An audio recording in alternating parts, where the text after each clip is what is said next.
Okay okay okay okay, चलो मेरे दोस्त, अब हम यहां पे बात करते हैं रिवीजन में। फटाफट शेयर कर दो यार, अभी तक शेयर नहीं किया तुम लोगों ने, है सिर्फ अपना अपना प्रॉफिट लोगे, दूसरों को प्रॉफिट नहीं दोगे, ऐसे नहीं होता यार, दूसरों को भी प्रॉफिट दो, है कि नहीं? एकदम। Very good evening everyone, very good evening, right. तो कल हमने क्या डिस्कस किया था about the type of loading? हमने देखा ट्रांसवर्स लोड, कंसंट्रेटेड मोमेंट, या आपका twisting moment. We have seen about the axial load, both eccentric and concentric, ठीक है। अब वसीम पूछा सर कंसंट्रेटेड मोमेंट, एक बार डाउट रिपीट कर दो, एक बार रिपीट कर दो यार। कंसंट्रेटेड मोमेंट कुछ नहीं, मान लो एक बीम है, ठीक है, इस बीम पे दूसरा बीम लेटर से लगाए हुए, ठीक है, और दो फोर्सेज इक्वल एंड अपोजिट, दो फोर्सेज इक्वल एंड अपोजिट, और एक दूरी से कनेक्टेड है। तो जब तुम ये लोड ट्रांसफर करोगे, when you will be transferring this load, तो मेरे दोस्त आपको क्या होगा, ये कंसंट्रेटेड मोमेंट के फॉर्म में दिख रहा होगा। यही हम कल पढ़ाए थे, यही हम कल पढ़ाए थे, बोलो हाँ या ना? यस, यही चीज हम पढ़ाए। तो दैट इज एक कपल को ट्रांसफर कर दिया किस पे? इस बीम पे, ठीक है। मान लो ये बीम ए बी था, तो इस ए बी बीम पे हम ट्रांसफर कर दिए, ठीक है। बात समझा कि नहीं? So the load is transferred to the beam, load is transferred to the beam, right, the load is transferred to the beam. चलो ओके ओके, राइट। तो कल हमने देखा था about the different types of loading, right, transverse load, axial loading, right, concentrated moment, then we have also seen about your twisting moment, right. Difference हमने देखा था, कब ट्विस्टिंग आता है, कब मोमेंट आता है, बेंडिंग आता है। Okay, so today we are going to move to the different version of the load, that is gradual load, sudden load and impact load. जब आप लोड लगाना है, मान लो आपको कोई लोड अप्लाई करना है, तो लोड तीन तरीके से अप्लाई कर सकते हो। That may be gradual load, that may be sudden load, that may be impact load, right. Direction क्या होगी कपल की? भाई फोर्स का डायरेक्शन देख लो भाई, यहां पे एक फोर्स इधर है, दूसरा फोर्स इधर है, और ये तुम्हारा दूरी है, तो रोटेशन का डायरेक्शन क्या होगा? यही ना होगा मेरे दोस्त। अभी हम कोई डायरेक्शन इतना स्पेसिफिक बात ही नहीं किए थे। क्यों नहीं किए थे? क्योंकि बहुत कुछ आगे बताना है, तो सिर्फ हमको ओवरव्यू दे रहे हैं, ठीक है। तो मेरे दोस्त तीन तरीके का लोड है, gradual loading, sudden loading and impact loading. तो कोई बता सकता है तीनों में बेसिक डिफरेंस क्या है? नाम से ही कुछ पता चलता है। ग्रेजुअल लोड, ग्रेजुअल लोड का मतलब क्या? वो लोड जो धीरे धीरे लग रहा होगा, है ना। ग्रेजुअल लोड का मतलब क्या? वो लोड जो धीरे धीरे लग रहा होगा स्ट्रक्चर पे, that is the gradual load. बोलो मेरे दोस्त हाँ या ना? वो लोड जो स्ट्रक्चर पे धीरे धीरे लग रहा होगा, that is the gradual loading. Yes, yes और नो? एकदम। So that is the gradual loading. और अगर हम सडन लोड की बात करें, तो अगर वही लोड सडनली स्ट्रक्चर पे आ जाए, टपके नहीं, एक हाइट से गिरे नहीं, टपके नहीं, वो लोड आए और आके लग जाए, किसी एनर्जी के साथ नहीं आए, it has no energy stored in it before acting on the structure. Structure पे लगने से पहले उसके अंदर की कोई एनर्जी नहीं होनी चाहिए। बात समझ रहे हो? So that is a sudden load. लेकिन अगर वही लोड एक हाइट से फॉल करे, एक एनर्जी के साथ आए, that is the impact loading. उसको आप क्या बोल रहे हो? इंपैक्ट लोडिंग, एकदम। तो मेरे दोस्त, जैसे आप अगर ग्रेजुअल लोड की बात करो, जैसा कि मैंने बोला कि लोड धीरे धीरे स्ट्रक्चर पे लग रहा है, द लोड मानो पी लोड लगाना है, तो पी लोड एक बार में नहीं लगाएंगे, ठीक है। पहले कुछ लोड, फिर कुछ लोड, फिर कुछ लोड, सब मिला मिला के हम पी लोड तक पहुंचेंगे, राइट। तो ग्रेजुअल लोडिंग का मतलब क्या है? The load, total load is applied, total load is applied on the structure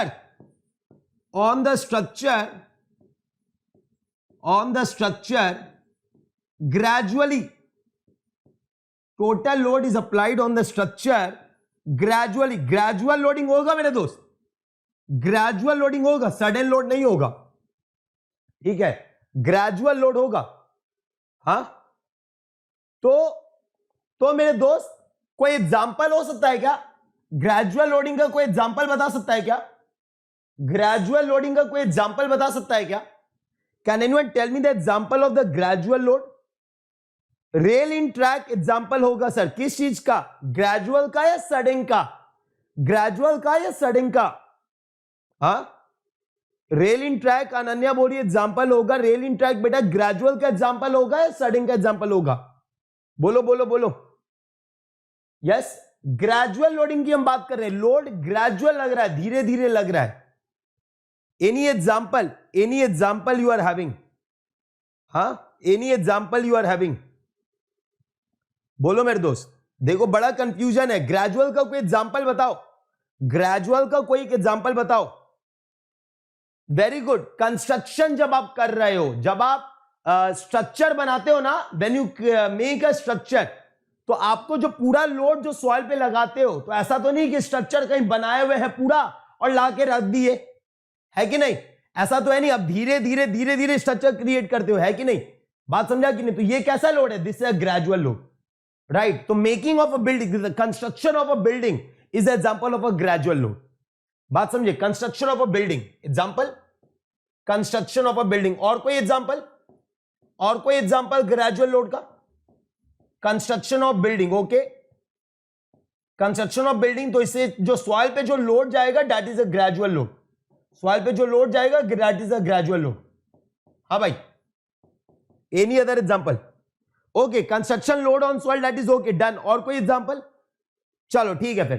तो मेरे दोस्त, अगर आप यहां पे लोड डिफ्लेक्शन कर्व बनाते हो, if I draw the load deflection curve, अगर मैं यहां पे इसके लिए लोड डिफ्लेक्शन कर्व बनाऊं, if I draw the load deflection curve for this particular type of loading, देखो अभी मैं एकदम बेसिक अप्रोच सिखा रहा हूं, एकदम बेसिक चीज समझा रहा हूं। अभी मैं ज्यादा डिटेल में नहीं जा रहा मेरे दोस्त, ज्यादा डिटेल में नहीं जा रहा, बस ऊपर ऊपर बता रहा हूं, बाद में और बातें करेंगे इस पे, ठीक है?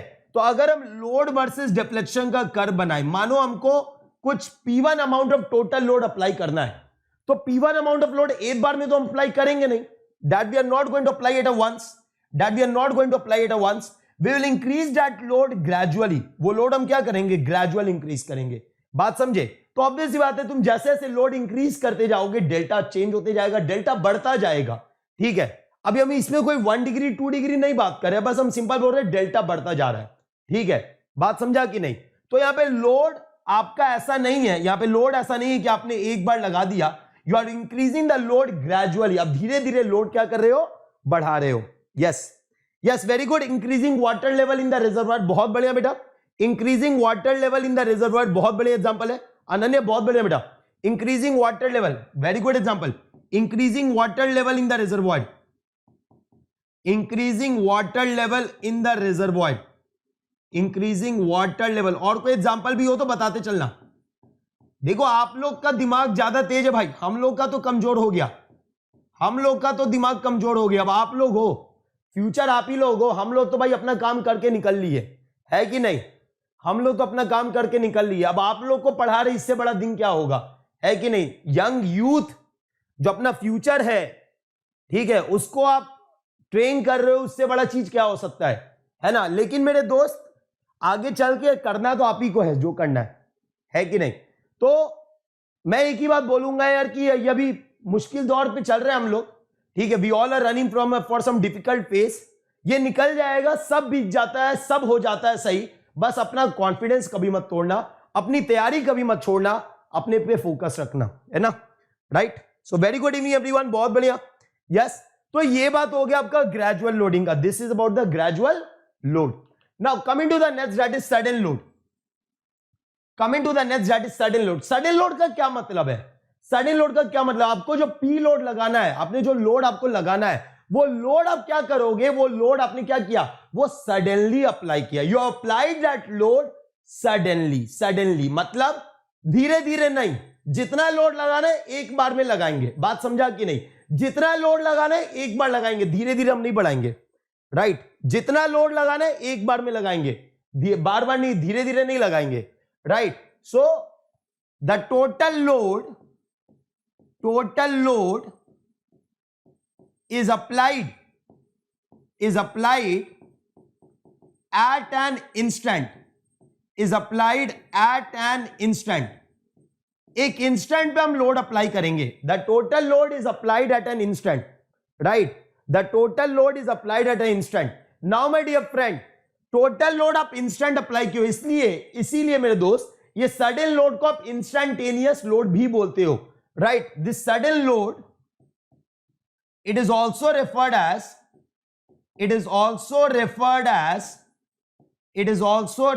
as instantaneous loading, instantaneous loading, इसको और एक और नाम क्या दिए? It is also referred as instantaneous loading. Okay, इसको हम एक और नाम क्या बोल रहे? It is also referred as instantaneous loading.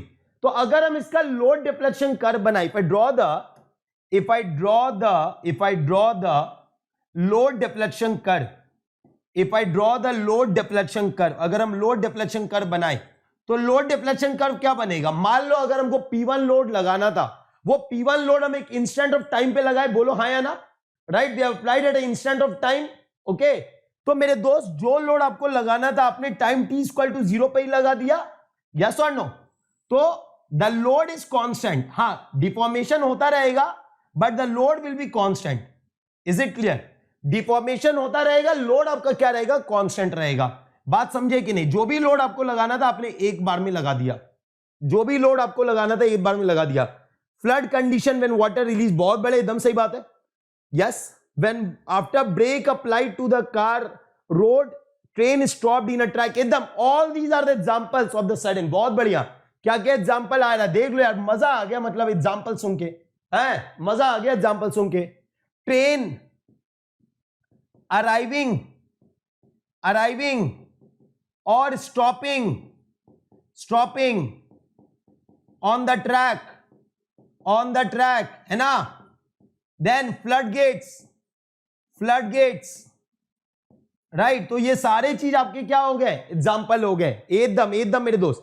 Weighing machine, एकदम बहुत बढ़िया, एकदम सही जवाब। वेइंग मशीन, क्या बात है, मतलब फीलिंग आ गई भाई, है फीलिंग आ गई। Ball catch by the fielder, नहीं बेटा ये इंपैक्ट लोड है। Ball catch by the fielder, it is a impact load. क्यों? जब हम यहां पे बोल रहे total load is applied at instant, then ये चीज बता देना कि ये जो लोड आ रहा है इसका कोई एनर्जी नहीं है, विदाउट एनी एनर्जी। ये पॉइंट बड़ा क्लियर रखना। जब हम ये बात बोल रहे हैं तो इसकी कोई एनर्जी नहीं होगी मेरे दोस्त, तभी वो क्या बनेगा? वो सडन लोड बनेगा। जब एक बॉल कैच करते हो तो ball has a energy, ball में एक एनर्जी है या नहीं है? काइनेटिक एनर्जी है। जब आप हिट किए एक वेलोसिटी से मूव कर रहा है, सो ball has a certain energy, so when you catch it applies a impact. ये इंपैक्ट लगा रहा है मेरे दोस्त, तो ये सडन लोड नहीं है, ये इंपैक्ट लोड है। हां, अगर तुमको सीधे बॉल उठा के अपने हाथ में रखे होते, अगर तुम सीधे कहीं से बॉल उठा के अपने हाथ में रखे होते, so that is your sudden load, that is your sudden load. बात समझा कि नहीं? That is your sudden load, है कि नहीं? राइट, तो क्लियर है सडन लोड क्या होता है? फटाफट कमेंट कर दो, क्लियर है? हाँ, ट्रेन का दिया तो एग्जांपल, ट्रेन अराइविंग और departure. Is it clear to everyone?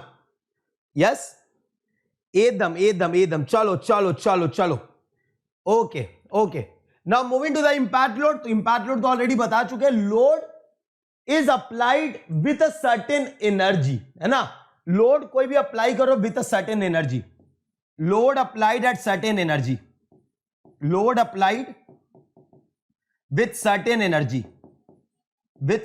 Energy, that is the impact load. कोई भी लोड तुम अप्लाई करो एक सर्टेन एनर्जी से अप्लाई कर रहे हो, so that is the impact load. अब मेरे दोस्त, जब आप यहां पे इंपैक्ट लोडिंग की बात कर रहे हो, when you are talking about the impact load, तो मेरे दोस्त अब एक बात बताओ, कुछ एग्जांपल हो जाए, फटाफट बताओ। व्हाट इज द एग्जांपल बताओ, what is the example? Train वाला कैसे सडन होगा मेरे दोस्त? ट्रेन कोई हाइट से थोड़ी ना फॉल कर रहा है। ट्रेन का जो व्हील का लोड होगा, जो सेल्फ वेट होगा, वो जो मूव कर रहा है, समझना बहुत ध्यान से, ट्रेन जो मूव कर रहा है वो उसका मूवमेंट का जो एनर्जी है वो किस डायरेक्शन में है? वो तो आपको हॉरिजॉन्टल में लेट से, लेकिन जो लोड लग रहा है वो तो वर्टिकल है। तो वो जो एनर्जी है वो आपके रेल पे तो ट्रांसफर नहीं हो रहा है ना, वो जो एनर्जी है वो रेल पे तो ट्रांसफर नहीं हो रहा है, उसका वेट ट्रांसफर हो रहा है। Are you getting my point? उसका वेट ट्रांसफर हो रहा है, तो उसके लिए आप एनालाइज कर रहे हो। एनर्जी तो एज इट इज, वो तो मूव कर रहा है। कभी भी अगर आपने स्ट्रक्चर पढ़ा है तो कभी वेट के लिए डिजाइन किया हो क्या? कभी जो वेलोसिटी से, किस वेलोसिटी से मूव कर रहा है इसके लिए डिजाइन किया हो क्या? नहीं ना। तो उसकी एनर्जी से कोई फर्क नहीं पड़ता, क्योंकि उसका एनर्जी का इफेक्ट नहीं है। बात समझा कि नहीं? उसका एनर्जी का इफेक्ट नहीं है, एकदम okay. Yes, heating material with hammer, बहुत बढ़िया। अभी जस्ट बोला catching a ball, very good. Heating metal with hammer, या कोई हाइट से, जैसे आप आगे जियो टेक्निकल पढ़ोगे आप लोग पाइल फाउंडेशन में, डायनामिक टेस्टिंग में, about the engineers new record formula, ENR formula, Hiley's formula, right. So here आप क्या करते हो, स्टीम हैमर लेते हो या आपका ड्रॉप हैमर होता है। तो ये सारे लोड क्या है, all these loads are impact loading, right, all these loads are impact loading. तो एग्जांपल क्या हो गया, hammer fall on object, hammer fall on object, yes, this is one of the example of the impact. और very high tidal waves, right, जो उसी के direction में apply करे, यस। गन से गोली, अरे बाप रे बाप, गन से गोली, crashing of car with some wall और बीम, एकदम क्रैशिंग ऑफ वॉल, एकदम। चलिए, so all these are example. समझ में आया कि नहीं आया? तो डिफरेंस क्लियर है between gradual load, sudden load and impact load. बोलो मेरे दोस्त, gradual load, sudden load, impact load, तीनों का डिफरेंस क्लियर है कि नहीं है? बोलो, gradual load, sudden load, impact load, तीनों का डिफरेंस क्लियर है या नहीं है? फटाफट कमेंट कर दो, फटाफट कमेंट कर दो, यस। फ्लाइंग चप्पल घर वालों से, अरे बाप रे बाप, कितने बार पढ़ा है भाई मुकुल भाई, कितने बार पढ़ा है फ्लाइंग चप्पल घर वालों से? नहीं, मुझे तो बहुत पढ़ा है भाई, क्योंकि बचपन में पढ़ाई लिखाई करता नहीं था, ठीक है, तो मुझे तो बहुत पढ़ा है। हाँ, बाद में चल के थोड़ा बहुत पढ़ने लग गया था, वो बात अलग है, लेकिन बचपन में 5th 6th मेरा भी 50-60 नंबर आता था, उससे ज्यादा नहीं आता था 100 में, समझ रहे हो ना? तो बचपन में तो बहुत पिटा है, बेल्ट है बेल्ट, चप्पल है चप्पल, बहुत पिटा है हम तो, है। चलो, एकदम चलो, ओके। तो देखो, ये तो बात हो गया कि टाइप्स ऑफ लोड क्या होता है। अब हम एंटर करने जा रहे हैं to the different topic, that is the strain energy, ठीक है, स्ट्रेन एनर्जी। अब समझोगे बात बहुत ध्यान से, ठीक है। स्ट्रेन एनर्जी आप अगर बात करते हो तो ये आएगा किस में? पहली बात ये समझना पड़ेगा कि ये वर्ड डिफाइन किसके लिए, क्या ये रिजिड बॉडी के लिए डिफाइन हो सकता है या नहीं हो सकता है, या डिफॉर्मेड बॉडी के लिए सिर्फ डिफाइन होगा या रिजिड के लिए भी डिफाइन होगा? ये समझने के लिए पहले इसका कॉन्सेप्ट समझना पड़ेगा, कि स्ट्रेन एनर्जी है क्या, ठीक है। तो पहले समझना स्ट्रेन एनर्जी का मतलब क्या है। स्ट्रेन एनर्जी का मतलब है कि इंटरनल एनर्जी है। क्या एनर्जी है भाई? इंटरनल एनर्जी है। ये कैसा एनर्जी है? इंटरनल एनर्जी है, ठीक है। Strain energy is nothing but internal energy, right. अब इंटरनल एनर्जी आया कहां से? एनर्जी का मतलब क्या होता है? What do you mean by energy? Energy का मतलब क्या है मेरे दोस्त? एनर्जी का मतलब क्या है? What do you mean by energy? Energy का मतलब क्या है? एनर्जी कहां से आता है? Nothing but work done. Energy कहां से आता है? Nothing but work done. जो भी वर्क डन होगा वही आपका एनर्जी होगा। हाँ, वर्क डन क्या लिखते हो? What is the work done? Work done is nothing but force into displacement. Force into displacement, बोलो हाँ या ना। Work done is nothing but force into displacement. Work done is nothing but force into displacement है।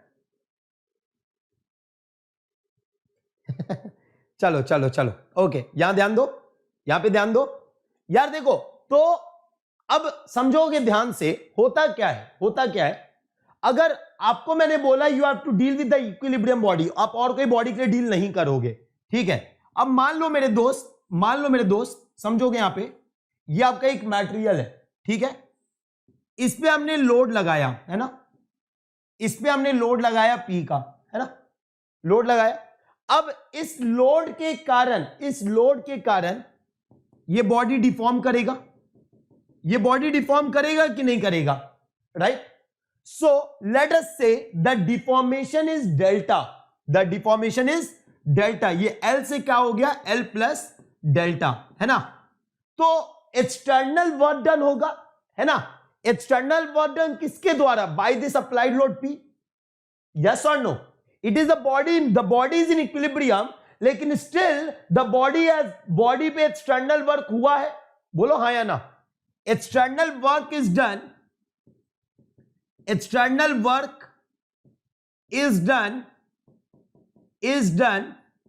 Bye the load P, है ना, by the load P, right. और ये कैसे निकालते? वर्क डन कैसे निकालते? एक्सटर्नल वर्क कैसे निकालेंगे? एरिया अंडर P डेल्टा कर, बोलो हाँ या ना। यही करते हो ना मेरे दोस्त, एरिया अंडर P डेल्टा कर।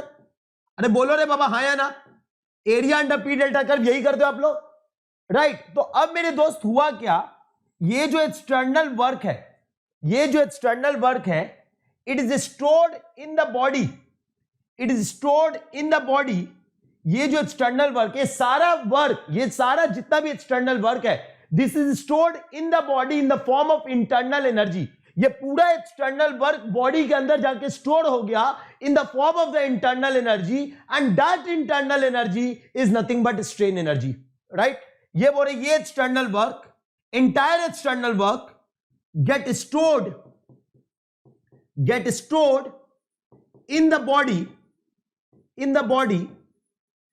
the form of internal energy, and this internal energy is referred as strain energy, which is referred as strain energy. Is it clear to everyone? तो स्ट्रेन एनर्जी क्या होता है, ये clear हुआ कि नहीं हुआ? ये क्लियर हुआ कि नहीं हुआ? ये स्ट्रेन एनर्जी क्या होता है, ये क्लियर हुआ कि नहीं हुआ? भाई मेरे, आप जितना भी आपने एक्सटर्नल काम किया है, जितना भी आपने एक्सटर्नल काम किया है, वो पूरा काम बॉडी के इंटरनल एनर्जी में जाके स्टोर हो जाएगा। There is no loss of energy, और उसी को हम क्या बोल रहे हैं, that is the strain energy. अब तुम ये सोच के बताओ, ये रिजिड बॉडी में होगा या नहीं होगा? Now it is your part. तुम बताओ, ये जो काम हम कर रहे हैं, ये जो इंटरनल एनर्जी की बात कर रहे हैं, क्या ये रिजिड बॉडी में होगा? Come on tell me fast. अगर हम रिजिड बॉडी में ये पी लोड लगा दे, ये इक्विलिब्रियम लगा दे, तो क्या ये स्ट्रेन एनर्जी डेवलप होगा? बोलो मेरे दोस्त, बोलो मेरे दोस्त। यस होगा या नहीं होगा? अंकित बोल रहे हैं नहीं होगा, आचार्य बोल रहे हैं नहीं होगा, यस अदर्स निखिल बोल रहा है नहीं होगा, एकदम नहीं होगा, एकदम सही जवाब पकड़े हो। क्यों नहीं होगा मेरे दोस्त, अभी समझो। क्योंकि अगर ये रिजिड बॉडी तो डिफॉर्म नहीं करेगा, और अगर डिफॉर्म नहीं करेगा तो एक्सटर्नल वर्क नहीं होगा, और अगर एक्सटर्नल वर्क नहीं होगा तो इंटरनल वर्क कहां से हो जाएगा? बात समझा कि नहीं? तो यही बोल रहा है कि this is possible internal energy stored in deformable body, internal energy stored in deformable body. Is it clear to everyone? मजा आया कि नहीं भाई? स्ट्रेन एनर्जी ऐसे कभी पढ़ा है क्या? है भाई, कहां से आया, किस तरीके से आया, वो समझना जरूरी है मेरे दोस्त, ये समझना जरूरी है मेरे दोस्त, राइट। तो कैसे स्ट्रेन एनर्जी का इजाद हुआ, कहां से आया, अगर तुम ये समझ गए तो मजा आ गया मेरे दोस्त, ये समझ गए तो मजा आ गया। एकदम रिजिड में कभी नहीं होगा मेरे दोस्त। रिजिड में क्यों नहीं होगा? क्योंकि अगर तुम रिजिड बॉडी में इक्विलिब्रियम फोर्सेस लगाओगे तो डिफॉर्म तो करेगा नहीं, क्योंकि वो रिजिड है, नाम से ही बोला है रिजिड है। तो जब वो डिफॉर्म नहीं करेगा तो एक्सटर्नल वर्क होगा नहीं, और जब एक्सटर्नल वर्क नहीं होगा तो इंटरनल वर्क कहां से बन जाएगा मेरे दोस्त, राइट। एकदम। Is it clear to everyone? ये पॉइंट क्लियर हो गया सबको? तो स्ट्रेन एनर्जी क्या होता है, क्लियर हो गया? यस। अब मेरे दोस्त, यस, अब स्ट्रेन एनर्जी का डिफरेंट फॉर्म्स है ना। स्ट्रेन एनर्जी को अलग अलग फॉर्म में बोला गया, जैसे toughness, modulus of toughness,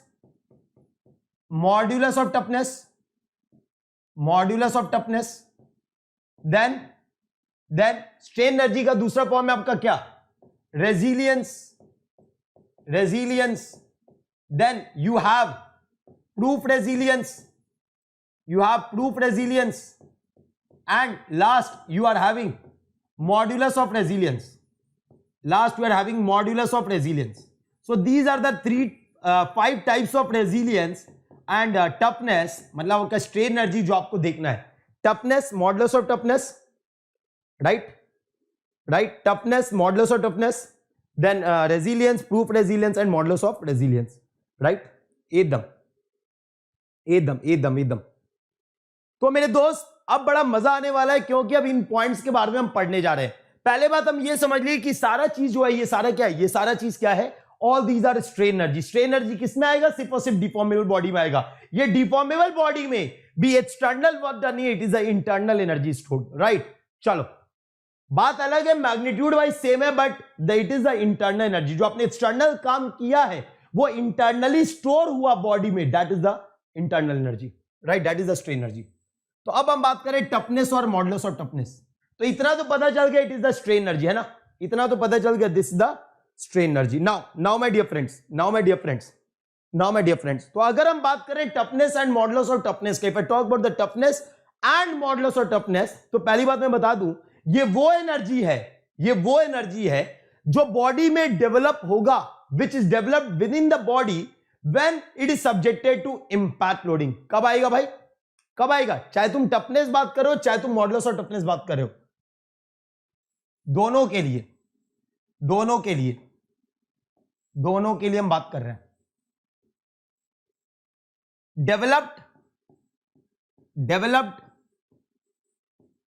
due to impact loading, develop due to impact loading. ठीक है, ये पहला पॉइंट है मेरे दोस्त, develop due to impact loading. ठीक है, develop due to impact loading, right, develop due to impact loading. Now my dear friends, पहली बात इंपैक्ट लोडिंग की बात कर रहे हैं, उसके बाद भी इंपैक्ट लोडिंग कहां तक? Just before failure. भाई आपका जो मटेरियल फेलियर से जस्ट पहले कितना एनर्जी स्टोर कर पाया या मैक्सिमम तुमने उस पर वर्क कर पाए due to the impact loading, both उसी के टर्म में आएगा, just before failure, right, just before failure. Now my dear friends, if I talk about the toughness, तो टफनेस क्या होता है? ये स्ट्रेन एनर्जी है for the entire volume of the specimen. जो पूरे स्पेसिमेन में जो एनर्जी है due to the impact loading just before failure, वो आएगा किस में? टफनेस में, राइट। तो अगर हम टफनेस का बात करें तो ये क्या है? What is this toughness?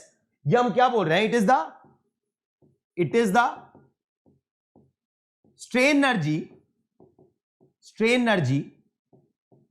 energy for entire volume, पूरे वॉल्यूम के लिए जब बात कर रहे हो तब वहां पे आपका यूज हो रहा है टफनेस, ठीक है। लेकिन अगर आप पर यूनिट वॉल्यूम बात कर रहे हो, अगर आप यही सब चीज अगर आप पर यूनिट वॉल्यूम बात कर रहे हो तो वो बन जाता है modulus of toughness, that becomes the modulus of toughness. तो यहां पे हम क्या बोल रहे हैं? That is the strain energy, it is the strain energy पर unit volume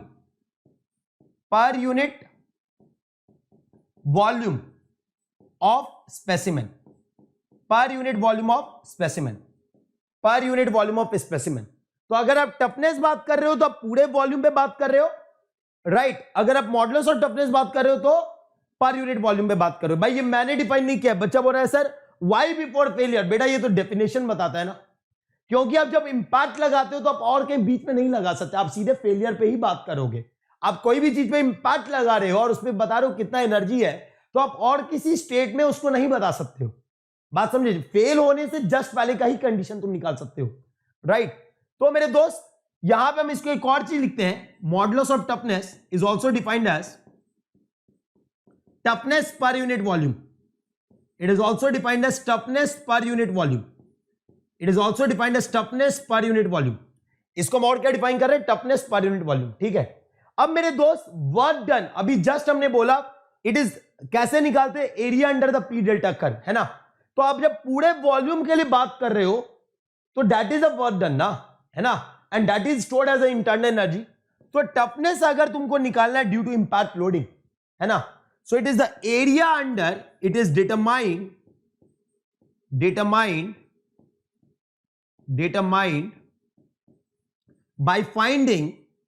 by finding area under P delta curve. Area under P delta curve निकालोगे आपको टफनेस मिलेगा, है ना। लेकिन अगर मॉडुलस ऑफ टफनेस का बात कर रहे हो, तो ये कैसे निकलेगा? अगर आप मॉडुलस ऑफ टफनेस का बात करो तो कैसे निकलेगा? It is find by using area under stress strain curve, find by using determined by using by using area under stress strain कर ओके। और ऋषि इज यू आर देयर, तो ऋषि इज माय प्लस स्टूडेंट। ऋषि बहुत बड़ा अंतर दिख रहा है, ऋषि भाई अंतर दिख रहा है कि नहीं दिख रहा है? लेक्चर डिलीवरी चेंज हो चुका है, एकदम लेक्चर डिलीवरी एकदम चेंज हो गया है कि नहीं? राइट, लेकिन और इंटरेस्टिंग बना दिया मैंने एकदम। चलो तो मेरे दोस्त, जैसा हम यहां पे बात किया, अब जैसे तुम सवाल पूछो सर ये सिग्मा एप्सिलॉन कर्व क्यों है, तो ये मैं आगे बताऊंगा, ये अभी मैं नहीं बता पाऊंगा क्योंकि ये फॉर्मूला से समझा पाऊंगा। राइट, तो मेरे दोस्त जैसे कि मान लो हम तुमको एग्जांपल दे रहे हैं कि I am drawing the curve, okay, I am just drawing a random curve, मैं ये नहीं बोल रहा माइल्ड स्टील का curve, I am just drawing the random curve, okay, and I am saying as it is a P delta curve. ठीक है, ये तुम्हारा फेलियर पॉइंट है, this is the failure point, यहां पे आपका स्ट्रक्चर क्या कर रहा है? फेल कर रहा है, this is the failure point. तो मेरे दोस्त ये आपने ड्यू टू इंपैक्ट लोडिंग बनाया, this you have find using the impact loading, this you have drawn using the impact loading. Right, तो अगर ये तुमने इंपैक्ट लोडिंग को देख के बनाया है तो ये एरिया क्या बता रहा है? What does area signify? What does this area signify? बोलो, ये एरिया क्या सिग्निफाई कर रहा है?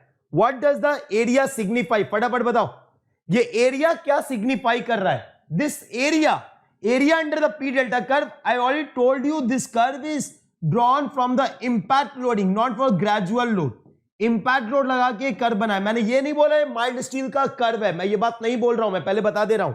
हाँ मेरे दोस्त, तो ये एरिया क्या बता रहा है? This area under P delta curve, ये क्या बता रहा है? This is giving you what? Toughness. ये आपको क्या दे रहा है? टफनेस। लेकिन यही अगर हम सिग्मा एप्सिलॉन कर्व बनाए होते, if I have drawn the sigma epsilon curve, तो ये आपको मॉडुलस ऑफ टफनेस दे रहा होता। यही अगर हम सिग्मा एप्सिलॉन कर्व बनाए होते तो ये हमको मॉडुलस ऑफ टफनेस बता रहा होता। बात समझा कि नहीं? माइल्ड स्टील, डक्टाइल और ब्रिटल, कौन जवाब देगा मेरे दोस्त? माइल्ड स्टील डक्टाइल होता है, ब्रिटल होता है? कल ही बताए हैं माइल्ड स्टील डक्टाइल होता है, ब्रिटल होता है। फटाफट बताओ, माइल्ड स्टील डक्टाइल होता है, ब्रिटल होता है? यस, बोलो, जल्दी बताओ, माइल्ड स्टील क्या होता है? भाई लाइक कर देना मेरे दोस्त, सेशन तो लाइक कर देना, पाप लगेगा। सेशन लाइक नहीं किया, पाप लगने वाला है। यस, इट इज डक्टाइल, कल ही हम बताए थे, कार्बन कंटेंट कम होता है, स्ट्रेंथ कम होता है, डक्टाइल होगा। चलो ठीक है, डक्टाइल से याद आया टफनेस और डक्टिलिटी में रिलेशन है। क्या रिलेशन है? टफनेस और डक्टिलिटी में रिलेशन है, क्या रिलेशन है? बोलता है greater the toughness greater the ductility. General term डाल दिया, generally greater the toughness greater the ductility, या ये भी बोल सकते हो greater the ductility greater the toughness, greater the ductility greater the toughness. ठीक है, greater the ductility greater the toughness. ठीक, अब इसका मतलब क्या बताता हूं। देखो क्या बोल रहे हैं हम, नोट में आपके जाएगा, नोट में क्या जाएगा? Generally greater the toughness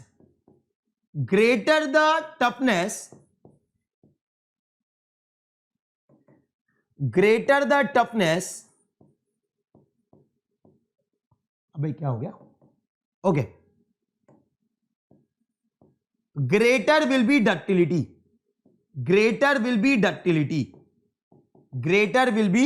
ductility, okay, जितना ज्यादा टफनेस उतना ज्यादा ductility. Is it clear? Right, अब मेरे दोस्त समझोगे यहां ध्यान से, जैसे मान लीजिए देखिए यहां पे, मान लीजिए हम कर्व बना रहे हैं। ठीक है, I am drawing the curve for two materials,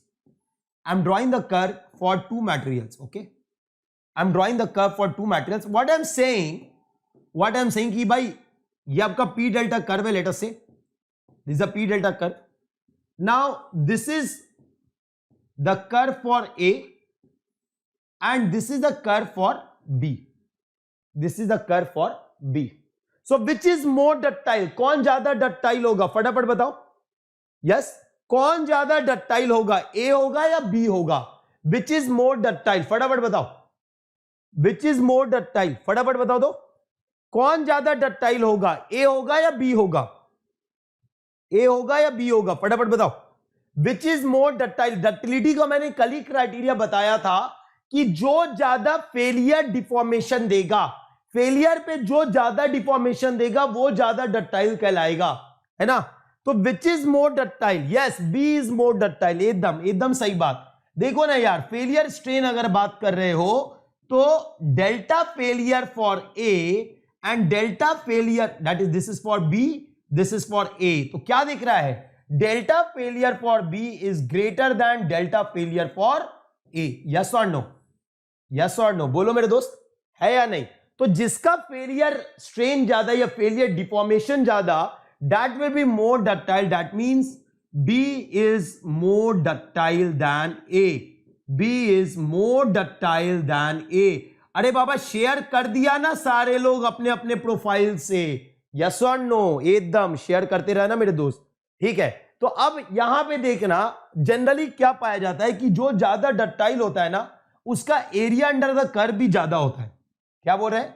जो ज्यादा डक्टाइल होता है ना, उसका एरिया अंडर द कर्व भी ज्यादा होता है. तो मान लो अगर ये area under the curve for A है, ठीक है, और दूसरा generally area of the curve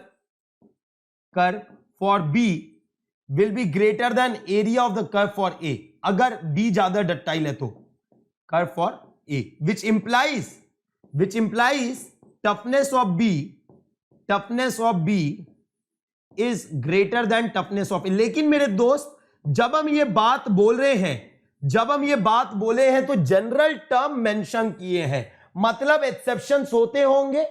हमने जनरल टर्म मेंशन किया है, मतलब एक्सेप्शंस होते होंगे. बोलो हाँ या ना? हमने अगर जनरल टर्म मेंशन किया है, मतलब ये है कि एक्सेप्शंस होते होंगे. बोलो यस और नो? बोलो यार, फटाफट बताओ, फटाफट बताओ. है भाई, देख हम लोग इतने पढ़ाने में पागल है कि ठंड के टाइम में भी पसीना आता है. तुम तो अपने रजाई में घुस के आराम से क्लास कर रहे होगे, है यहां पे पसीना से हम नहा रहे हैं. चलो, okay, right. So this is all about toughness and modulus of toughness. This is all about toughness and modulus of toughness. Now my dear friends, moving to the next topic, that is resilience, proof resilience, modulus of resilience. ठीक है, देखो अभी जो आपने पढ़ा ना इससे पहले, that is toughness and modulus of toughness, वो बस डेफिनेशन में ही काम आएगा, बाकी और कहीं कोई यूज नहीं है आपके लिए, और कहीं कोई यूज नहीं आएगा. बस वहां पे उतना पढ़ लिया, दैट इज एनफ. अब कोई यूज नहीं है, समझा? अब हम आते हैं onto next point, that is resilience, proof resilience, modulus of resilience. Right. तो अगर आप बात करते हो रेजिलियंस, प्रूफ रेजिलियंस और मॉडुलस ऑफ रेजिलियंस, तो पहले मैं ये बता दूं, ये जो रेजिलियंस की आप बात कर रहे हो, it is not due to impact load. It is not due to impact load, it is due to the static load. कैसा load? All three. If I talk about all three is due to static load. Now when I talk about the static load, this static load may be your gradual load, this may be your gradual load, or it may be your sudden load. दोनों हो सकता है, sudden load. But हमको जो analysis पढ़ना है, for the most of the case जो हम एनालिसिस कर रहे होंगे, that is only gradual load. ठीक है, सडन लोड का सेपरेट केस हम देख लेंगे, लेकिन पूरे स्ट्रेंथ ऑफ मटेरियल में आप जो लोड पढ़ने वाले हो, that will be the gradual load. ठीक है, is it clear? Right, okay. Now my dear friends, just observe here. तो अगर आप बात करो resilience, proof resilience and modulus of resilience का, फिर रेजिलियंस क्या है? What is this resilience all about? What is this resilience all about? ठीक है, ये है क्या? अगेन है तो स्ट्रेन एनर्जी, है तो स्ट्रेन एनर्जी। अगर आप यहां बात कर रहे हो तीनों का कॉमन अगर बात कर रहे हैं तो ये भी क्या है, this is also strain energy, this is also strain energy, ये भी क्या आपका स्ट्रेन एनर्जी है, ये भी आपका क्या है, this is also the strain energy, right, this is also the strain energy, right. Now my dear friends, बेटा नॉलेज के लिए कर सकते हो बट एसएससी जेईई में इतना डिटेल चाहिए नहीं आपको, ठीक है। तो अगर मैं रेजिलियंस के लिए बात करूं तो रेजिलियंस है क्या, स्ट्रेन एनर्जी। लेकिन ये स्ट्रेन एनर्जी कहां तक, ये स्ट्रेन एनर्जी कहां तक बात कर रहा है आपसे। अब ठीक है, मेरे ख्याल से अभी भी लैग कर रहा है, अभी भी लैग कर रहा है। Is it okay, is it still lagging और is it okay? Yes yes, फटाफट बता दो भाई, फटाफट बता दो, इज इट ओके, राइट। चलिए सामने देखिए फिर, यस एकदम एकदम सही है। चलो, तो रेजिलियंस की अगर हम बात कर रहे हैं तो strain energy stored in the body due to this static loading, right, within the elastic limit. कहां तक भाई, कहां तक हम बात कर रहे हैं, with in the elastic limit, with in the elastic limit, elastic limit के अंदर तक, इलास्टिक लिमिट से पहले तक आपका जो एनर्जी स्टोर हुआ, आपका जो एनर्जी स्टोर्ड हुआ in the body in the form of the strain energy due to this static loading, उसी को हमने क्या बोला, उसी को हमने क्या बोला, दैट इज द रेजिलियंस। भाई एई के लिए तो एकदम पढ़ो भाई, पेपर डायरेक्ट आया है ऑब्जेक्टिव में, जो मेरे नोट से डायरेक्ट क्वेश्चन आए इस बार, तो एकदम एई के लिए तो एकदम बिंदास होके पढ़ो, है ना बेटा। आई थिंक मैं सब चीज बता रहा हूं आपको, बस लिंक करते हुए बता रहा हूं, I am just linking each and everything, okay, right. देखो अब यहां पे, so within the elastic limit, static load, right, strain energy है, right, and that is within the elastic limit, ठीक है। और बात किसका करते, for entire volume, for entire volume, जो तुमको ऑब्जेक्टिव में काम आएगा, हम एक एक पॉइंट बोलते चल रहे हैं, जो तुमको ऑब्जेक्टिव में काम आएगा हम एक एक पॉइंट बोलते चल रहे हैं। डायरेक्ट टिक करोगे, डायरेक्ट टिक करोगे मेरे दोस्त, राइट, डायरेक्ट टिक करोगे। अगला हम बात करते हैं प्रूफ रेजिलियंस का। अगर हम बात करें प्रूफ रेजिलियंस का, यार देखो मेरा, अब मैंने थोड़ा स्टाइल इसलिए चेंज किया है, पहले मैं पूरा फॉर्मूला ही लिखता था, पूरा डेफिनेशन ही लिखता था, बट व्हाट आई फेल्ट कि यार मजा नहीं है, you don't require that, competition में वो नहीं चाहिए। कंपटीशन चाहिए कि पॉइंट पे हिट करो, hit on the point, hit on the bulls I, hit on the thing which is required. मैं बस उस पर हिट करने वाला हूं, राइट। प्रोपोर्शनल लिमिट तक नहीं बोल सकते, जो डेफिनेशन है मैं वही बात कर रहा हूं, है ना, right.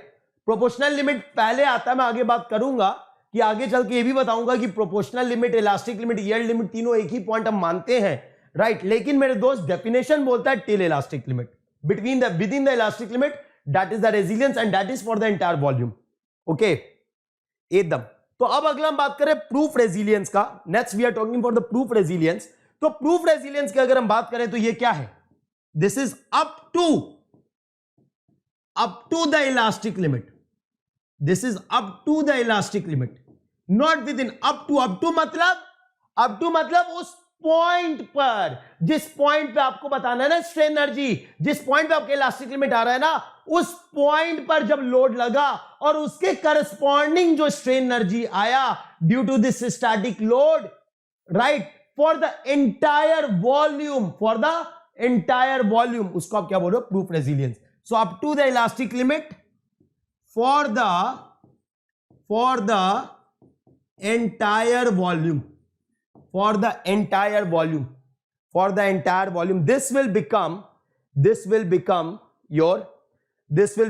your proof resilience, yes yes, एकदम लास्ट ईयर वाला भाई समय के साथ चेंज होता है ना, उस समय तो बस एंटर किए थे भाई, अब तो मचाने का टाइम आ गया है, उस समय तो बस एंटर किए थे, उस समय तो इतना ऑफलाइन ऑनलाइन में इतना हैबिट नहीं था पढ़ाने का, अब तो देखो किस लेवल पे मचाते हैं हम लोग, है कि नहीं। चलो देखो नेक्स्ट, तो पहला डेफिनेशन क्लियर है रेजिलियंस, दूसरा क्लियर है proof resilience, right. Now moving to the next, that is modulus of resilience. तो मेरे दोस्त जब हम मॉड्यूलस ऑफ रेजिलियंस बात कर रहे हैं तो मॉड्यूलस ऑफ रेजिलियंस क्या है, ये है क्या, this is up to the elastic limit, right? There's a strain energy up to the elastic limit, but not for the entire volume. That is only per unit volume of the component. जैसे modulus था, modulus of toughness था ना, वैसे यहां भी बस अंतर क्या है, वो इंपैक्ट के कारण था, ये स्टैटिक कारण है, वो फेलियर पे था, ये इलास्टिक लिमिट पर है। बात समझा कि नहीं? तो यहां पे क्या बोल रहे हैं, up to the elastic limit, up to the elastic limit per unit volume of the component, per unit volume of the component, per unit volume of the component, per unit volume of the component, yes, per unit volume of the component। तो मेरे दोस्त clear है, definition wise अगर हम बात करें तो ये क्लियर है सबको। हम डायग्राम वाइज भी आएंगे, एक एक पॉइंट पे बात करेंगे, लेकिन डेफिनेशन वाइज क्लियर है कि भाई अगर हम बात करते हैं रेजिलियंस का तो it is within the elastic limit for the entire volume. अगर हम बात करते हैं प्रूफ रेजिलियंस का, it is up to the elastic limit for the entire volume. अगर हम बात करते हैं मॉड्यूलस ऑफ रेजिलियंस का, so it is up to the elastic limit per unit volume of the component.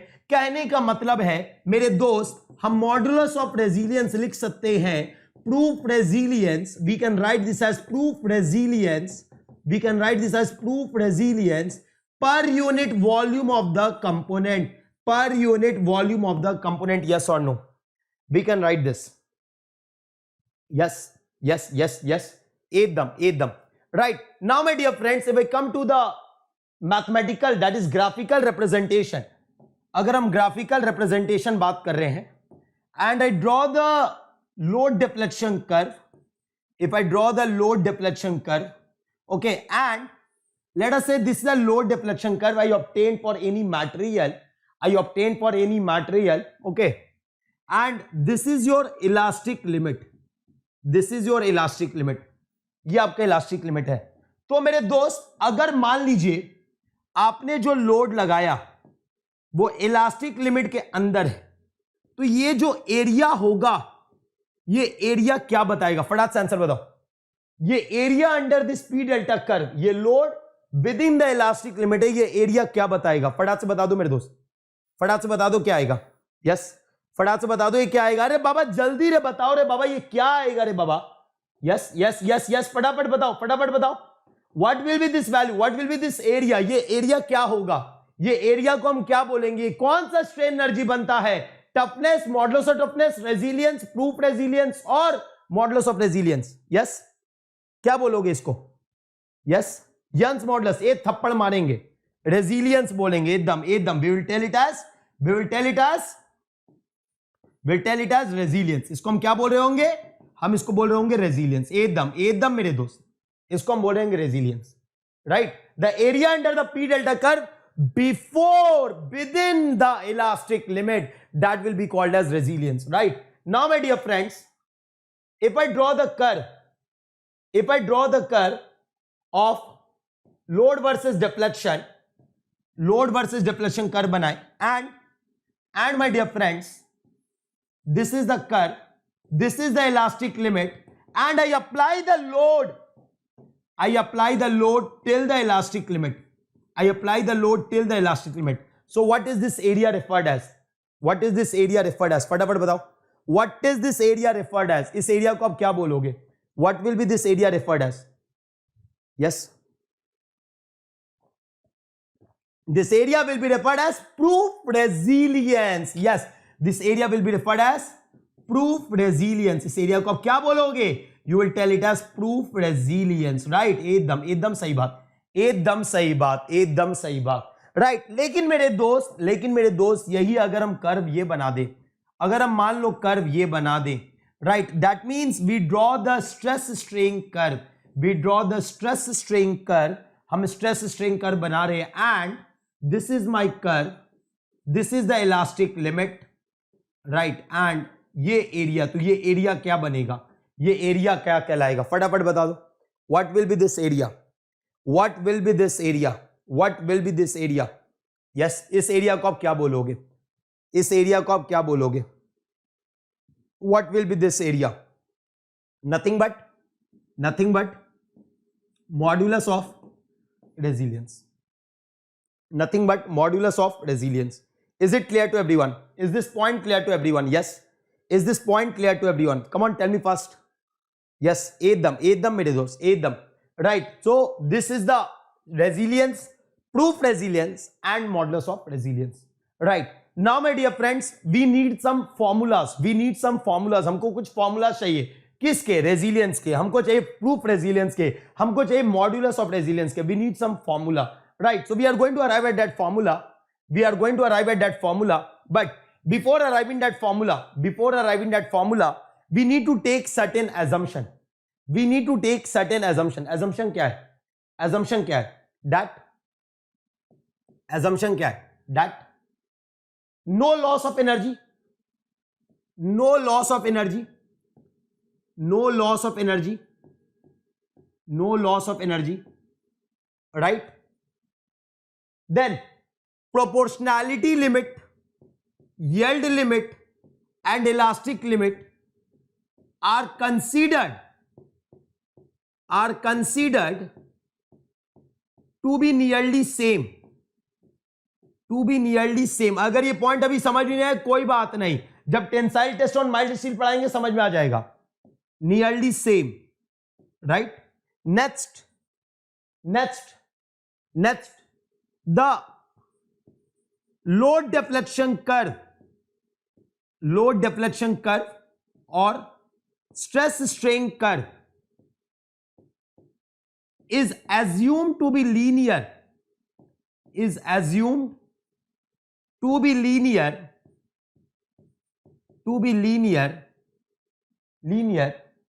up to yield limit या up to elastic limit बोलो, क्योंकि सारे तो सेम है मेरे दोस्त. up to elastic limit, right?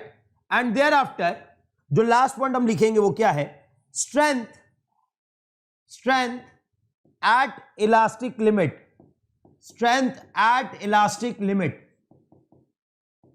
is yield strength. ठीक है, तो इसमें मेरा काम का बस सिंपल सा एक ये है कि नो लॉस ऑफ एनर्जी. दूसरा ये है कि आपका जो कर्व बनाओगे, जो रेजिलियंस निकालने के लिए या प्रूफ रेजिलियंस निकालने के लिए या मॉडुलस ऑफ रेजिलियंस निकालने के लिए, वो लीनियर मानोगे. और प्रूफ मतलब जो इलास्टिक लिमिट पॉइंट पे जो स्ट्रेंथ बताओगे वो यील्ड स्ट्रेंथ बताओगे. बस वो यील्ड स्ट्रेंथ बताओगे. ठीक है, वो यील्ड स्ट्रेंथ बनाओगे. यस, ठीक है. तो अब मेरे दोस्त, जैसा कि आप ये सवाल पूछ रहे हो, ये फेलियर तक नहीं है मेरे दोस्त. ये आपका, ये जो आप लोड लगाए हो इलास्टिक लिमिट तक, ये ऑब्वियसली इलास्टिक लिमिट पॉइंट तक है, राइट? ये इलास्टिक लिमिट पॉइंट तक ये एरिया बात कर रहे हो, that is the modulus of resilience, right? चलो, doubt clear, right? Okay, now my dear friends, how to find the formula. देखो यहां पे फॉर्मूला कैसे निकालेंगे मेरे दोस्त. मैंने क्या बोला? रेजिलियंस कैसे निकालेंगे? Area under the load deflection curve.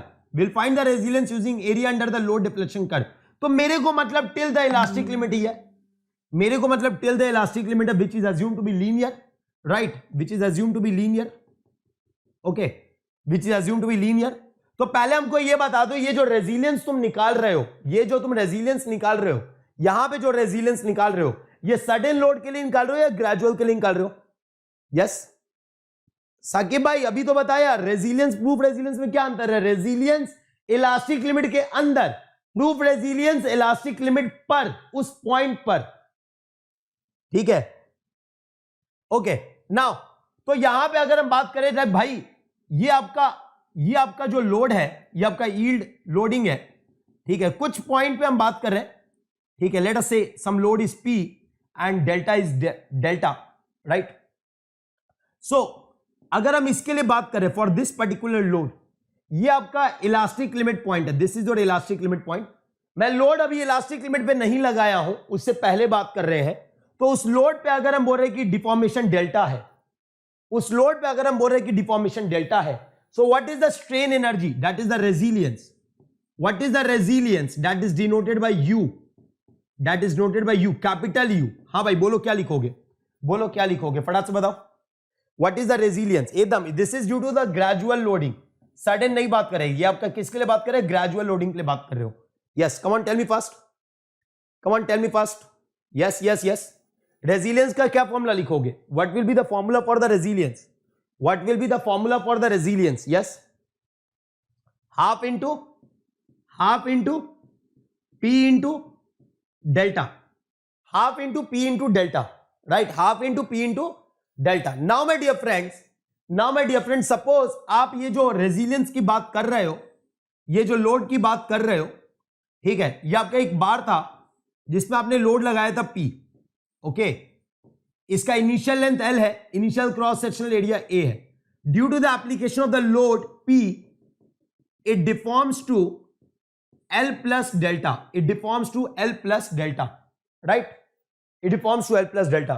तो मेरे दोस्त, अगर हम यहां पे बात करते हैं स्ट्रेस का, if I talk about the stress that is nothing but load upon area, है ना? Stress denoted by sigma. Load क्या हो गया?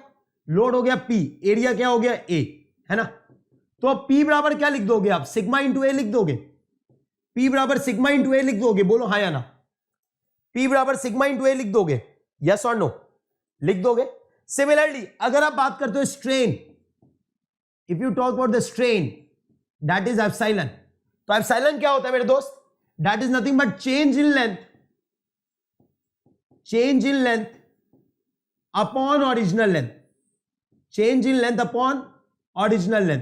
तो चेंज इन लेंथ कितना मेरे दोस्त? चेंज इन लेंथ कितना? फटाफट से बताओ. What is the change in length? What is the change in length? Delta का चेंज है. And what is the original length? L.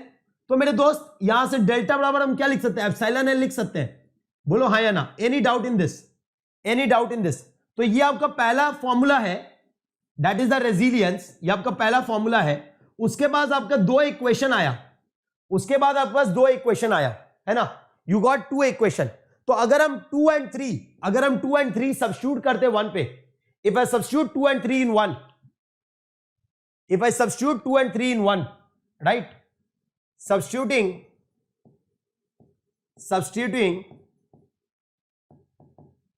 2 and 3 in 1, तो 2 and 3 में को 1 में सब्स्टिट्यूट करते हो तो U बराबर रेजिलियंस बराबर that is the strain energy that is due to axial loading, क्या हो जाएगा? हाफ इंटू P बराबर क्या हो गया? Sigma into area. डेल्टा बराबर क्या हो गया? Epsilon into L. तो ये क्या हो गया? Half into sigma into epsilon into area into L. This area into L is what? This area into L is what? It is nothing but volume of the component. Yes और no? This area into L is what? It is nothing but volume of the component. Yes और no? This area into L, देखो यहां पे area, cross sectional area upon length into length, that is what? Nothing but volume of the component, right?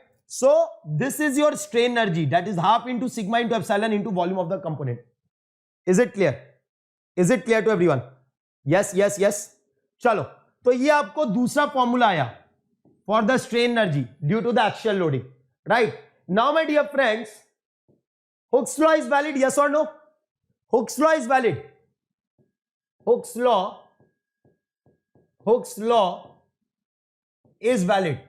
तो अगर Hooke's law valid है मेरे दोस्त, तो sigma is directly proportional to epsilon. Yes और no? Stress is directly proportional to strain, right? तो अगर ये प्रोपोर्शनैलिटी हटाएंगे तो due to the axial loading आपको एक कांस्टेंट आएगा. यस और नो? दिस कांस्टेंट, ये जो कांस्टेंट है, इस कांस्टेंट को आप क्या बोलते हो? You say this as Young's modulus of elasticity. You say this as Young's modulus of elasticity. इसी को आप क्या बोलते हो? Young's modulus of elasticity. तो सिग्मा बराबर हो गया ई एप्सिलॉन, सिग्मा बराबर हो गया ई एप्सिलॉन, राइट? सिग्मा बराबर हो गया E epsilon. Now my dear friends, if I substitute this here, right? तो देखो सिग्मा बराबर ई एप्सिलॉन हो गया. तो आप एक तो ये यूज कर सकते हो, दूसरा आप क्या यूज कर सकते हो? एप्सिलॉन बराबर सिग्मा बाई. आप दो रिप्लेसमेंट कर सकते हो, ठीक है? तो मान लो ये फिफ्थ है, ये आपका सिक्स्थ है. ये फिफ्थ है, ये सिक्स्थ है. Now replace 5 in 4, replace 5 in 4. अगर 5 को 4 में रिप्लेस करोगे तो क्या बनेगा? रिप्लेस 5 in 4, तो क्या बनेगा मेरे दोस्त? क्या बनेगा? ई एप्सिलॉन, सिग्मा बराबर ई एप्सिलॉन, क्या लिखोगे? यू बराबर half into E epsilon whole square and this multiplied with the volume of component, yes और नो? ये भी आपका रेजिलियंस का फॉर्मूला बना, ये भी आपका रेजिलियंस का फॉर्मूला बना, यस और नो? पी डेल्टा जो कंसिडर किया रिपीट करना है, ठीक है करते बेटा, एक बार कंप्लीट कर लेने दो, राइट? अगला हम बोल रहे हैं कि रिप्लेस 6 in 4, रिप्लेस 6 in 4 मतलब एप्सिलॉन बराबर सिग्मा बाई ई को रिप्लेस करो। तो यहां पे अगर सिग्मा बाई ई रिप्लेस करते हो तो क्या बनेगा? यू बराबर sigma square by 2e into volume of component, into volume of component, right? ये सारा क्या फॉर्म है? ये 4, ये 5, ये 6, ये सारा किसका फॉर्म है मेरे दोस्त? ये सारा आपका रेजिलियंस का फॉर्म है, ये सारा स्ट्रेन एनर्जी का फॉर्मूला है, राइट?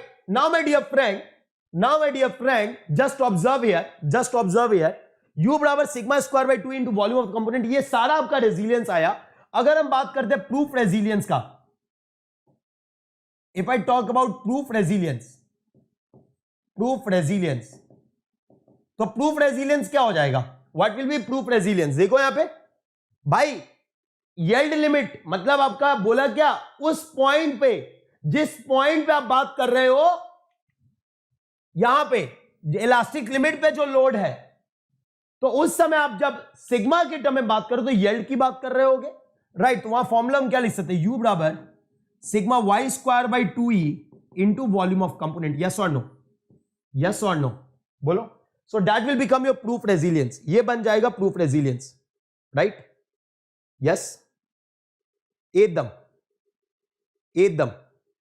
बेटा, please don't use other language, distract मत करो यार, मैं बार बार यही बात बोलता हूं यार, आप लोग ही मेरे शान हो, आप लोग अगर ऐसा करोगे तो मजा नहीं आता मेरे दोस्त, so don't use this, right? ठीक है, वो एनर्जी खत्म हो जाती है यार, वो पढ़ाने का मजा खत्म हो जाता है, ठीक है? मैं कोई प्रिपेयर्ड करके नहीं आता हूं, बस आप ये सोचता हूं कि आज कुछ अलग पढ़ाना है, ठीक है? कुछ अलग पढ़ाना है ये सोच के आता हूं, ठीक है? तो प्रूफ रेजिलियंस ये क्या हो गया मेरे दोस्त? Modulus of resilience, modulus of resilience, तो ये क्या हो जाएगा? What will B this? ये क्या हो जाएगा? यू बराबर, आपने क्या बोला? ये हम देखो, ये हम डिनोट करते भाई छोटका यू, ये हम डिनोट करते भाई छोटका U, modulus of small U, right? तो small U is what? Capital U, that is the proof resilience per unit volume. तो ये क्या हो जाएगा? Sigma Y square by, is it clear to everyone? Yes, right? तो मेरे दोस्त just clear with everything, yes? So proof resilience, modulus of resilience and resilience, right? Is it clear to everyone? Come on, tell me fast. Yes, फटाफट बता दो मेरे दोस्त. Is it clear to everyone? Resilience, proof resilience and modulus of resilience, right? Okay मेरे दोस्त, okay. So ये आपके strain energy के डिफरेंट फॉर्म है, लेकिन मेरे दोस्त ये जो आप पढ़े हो, ये जो अभी आप डिफरेंट फॉर्मूला पढ़े हो, this is only due to gradual loading, loading. आप और कोई लोडिंग के लिए नहीं पढ़े, you are studied only due to gradual loading, right? Resilience क्या होता है यार? यही तो बात पहले बोले, resilience is nothing but strain energy. मैं रिपीट कर दे रहा हूं, सुनना ध्यान से। Resilience is nothing but strain energy, जो डेवलप कैसे हुआ? जब एक्सटर्नल वर्क हुआ on the deformable body. So this external work is stored in the body in the form of internal energy. अब लोड, आप कहां तक बात कर रहे हो, लोड कैसा अप्लाई कर रहे हो, वो बताएगा कि कौन सा फॉर्म ऑफ रेजिलियंस है, कौन सा फॉर्म ऑफ स्ट्रेन एनर्जी है। अगर आप स्टैटिक लोड लगा रहे हो, may be gradual, may be sudden, and that load is within the elastic limit, वो लोड इलास्टिक लिमिट के अंदर है, ठीक है? तो वो बनता है रेजिलियंस। अगर वो इलास्टिक लिमिट पर है तो वो बनता है आपका क्या? That is your proof resilience. और अगर पर यूनिट वॉल्यूम बात करते हो प्रूफ रेजिलियंस का, तो वो बन जाता है आपका मॉडुलस ऑफ रेजिलियंस, राइट? एकदम भाई, अभी बहुत कुछ पढ़ाना, अभी खत्म का हुआ है। कब में मॉडुलस ऑफ रेजिलियंस नहीं समझ आया? देखो मेरे दोस्त, आपने यहां पे क्या देखा, देखो तो, हाफ, ये जो आप लिख रहे हो u बराबर sigma Y square by 2e, इसको हम लिख सकते हैं, u बराबर half into sigma Y into epsilon Y. बोलो हाँ या ना, लिख सकते हो क्या? और अगर ये लिख सकते हो तो ये क्या बता रहा है मेरे दोस्त? Area under stress strain curve बताएगा कि नहीं बताएगा? Area under stress strain curve बताएगा कि नहीं बताएगा? बोलो तो। अगर हम यही कर्व सिग्मा एप्सिलॉन के लिए बनाए होते तो क्या लिखते? Half into sigma Y into epsilon y, यही लिख रहे होते आप. Yes or no? So that is representing the modulus of resilience. Is it clear?